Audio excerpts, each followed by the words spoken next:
The relationship between a wife and husband should be like a fish and water, but not like a fish and a fisherman.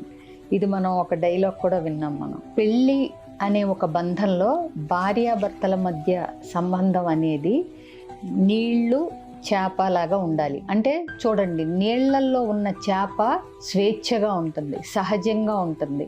దానికి కావలసిన అన్నీ ఆ నీళ్లల్లో దొరుకుతాయి. నీళ్లు control చెయ్యవు చేపని. నీళ్లు సహజంగా ఫ్లో అవుతూ ఉంటాయి, నీళ్లల్లో చేప ఫ్రీగా ఉంటుంది.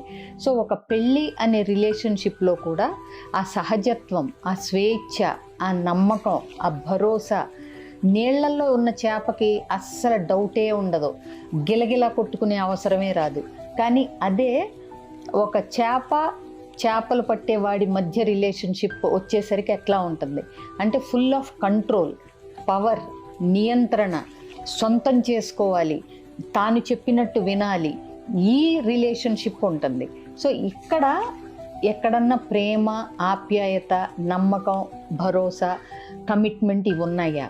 ఆబ్వియస్గా మనకి ఇవి ఉండవు.